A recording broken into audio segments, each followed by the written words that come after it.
अगला अध्याय। श्री विष्णु और देवताओं से अपराजित दधीच का उनके लिए शाप और शुभ पर अनुग्रह।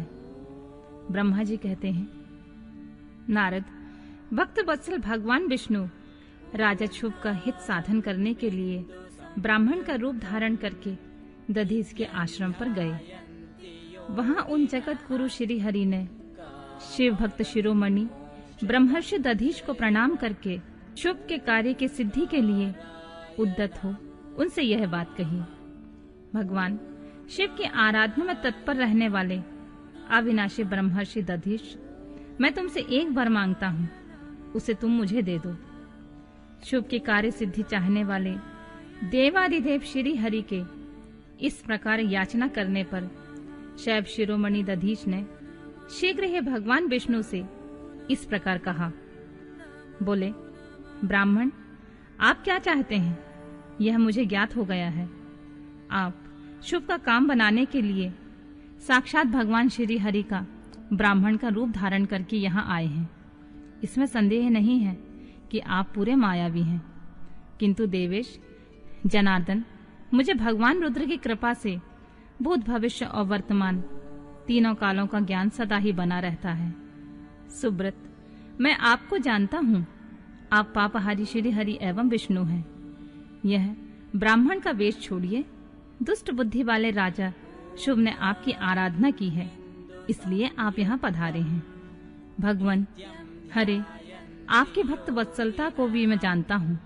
यह छल छोड़िए, अपने रूप को ग्रहण कीजिए और भगवान शंकर के स्मरण में मन लगाइए। मैं भगवान शंकर की आराधना में लगा रहता हूँ। ऐसे दशा में यदि मुझसे किसी को भय हो तो उसे आप यत्न पूर्वक सत्य की शपथ के साथ कहिए। मेरा मन शिव के स्मरण में ही लगा रहता है। मैं कभी झूठ नहीं बोलता हूँ। इस संसार में किसी देवता या दैत्य से भी मुझे भय नहीं होता। श्री विष्णु बोले, उत्तम व्रत का पालन करने वाले दधीच, तुम्हारा भय सर्वथा नष्ट ही है, क्योंकि तुम शिव की आराधना में तत्पर रहते हो, इसलिए सर्वज्ञ हो। परंतु मेरे कहने से तुम एक बार अपने प्रतिद्वंदी राजा शुभ से जाकर यह कह दो कि राजेंद्र, मैं तुमसे डरता हूँ। भगवान विष्णु का यह वचन सुनकर शिरोमणि महामुनि दधीच निर्भय ही रहे और हंसकर बोले, मैं देवादिदेव पिनाकमणि भगवान शंभु के प्रसाद से कहीं कभी किसी से और किंचित मात्र भी नहीं डरता हूँ, सदा ही निर्भय रहता हूँ।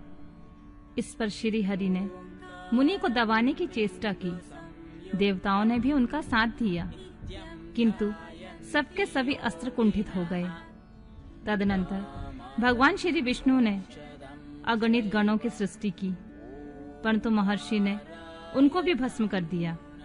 तब भगवान ने अपनी अनंत विष्णु मूर्ति प्रकट की। यह सब देखकर दधीच ने वहां जगदीश्वर भगवान विष्णु से कहा, महाभावो, महामाया को त्याग दीजिए। विचार करने से यह प्रतिभास मात्र प्रतीत होती है। माधव, मैंने सहस्त्र दुर्विज्ञेय वस्तुओं को जान लिया है। आप मुझ में अपने सहित संपूर्ण जगत को देखिए। निरालस्य होकर मुझ में ब्रह्मा एवं रुद्र का भी दर्शन कीजिए। मैं आपको दिव्य दृष्टि देता हूँ। ऐसा कहकर भगवान शिव के तेज से पूर्ण शरीर वाले दधीच मुनि ने अपनी देह में समस्त ब्रह्मांड का दर्शन कराया। तब भगवान विष्णु ने उन पर पुनः कोप करना चाहा। इतने में ही मेरे साथ राजा शुभ वहां आ गए। मैंने वहां खड़े हुए भगवान पद्मनाभ को तथा देवताओं को क्रोध करने से रोका। मेरी बात सुनकर इन लोगों ने ब्राह्मण दधीच को परास्त नहीं किया। श्री हरि उनके पास गए और उन्होंने मुनि को प्रणाम किया। तदनंतर शुभ अत्यंत दीन हो उन मुनीश्वर दधीच के निकट गए और उन्हें प्रणाम करके प्रार्थना करने लगे। मुनि श्रेष्ठ, शिव भक्त शिरोमणि, मुझ पर प्रसन्न होइए परमेश्वर। आप दुर्जनों की दृष्टि से दूर रहने वाले हैं, मुझ पर कृपा कीजिए। ब्रह्मा जी कहते हैं, नारद, राजा शुभ की यह बात सुनकर तपस्या के निधि ब्राह्मण दधीच ने उन पर अनुग्रह किया। तत्पश्चात श्री विष्णु आदि को देखकर वे मुनि क्रोध से व्याकुल हो गए और मन ही मन शिव का स्मरण करके विष्णु तथा देवताओं को शाप देने लगे। दधीच ने कहा, देवराज, इंद्र सहित देवताओं और मुनीश्वरों, तुम लोग रुद्र की क्रोधाग्नि से श्री विष्णु तथा अपने गणों सहित पराजित और ध्वस्त हो जाओ।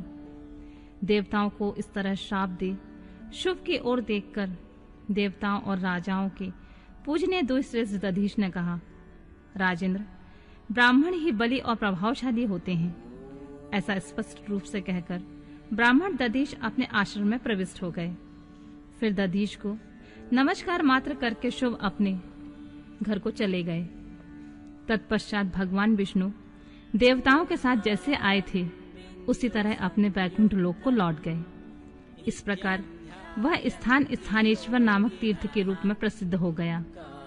स्थानेश्वर की यात्रा करके मनुष्य शिव का सामुज्य प्राप्त कर लेता है।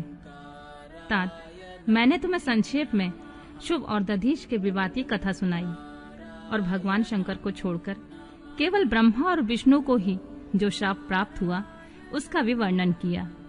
जो शुभ और दधीच के विवाद संबंधी इस प्रसंग को नित्य पाठ करता है वह अपमृत्यु को जीतकर देह त्याग के पश्चात ब्रह्मलोक में जाता है। जो इसका पाठ करके रणभूमि में प्रवेश करता है उसे कभी मृत्यु का भय नहीं होता है तथा वह निश्चय ही विजयी होता है।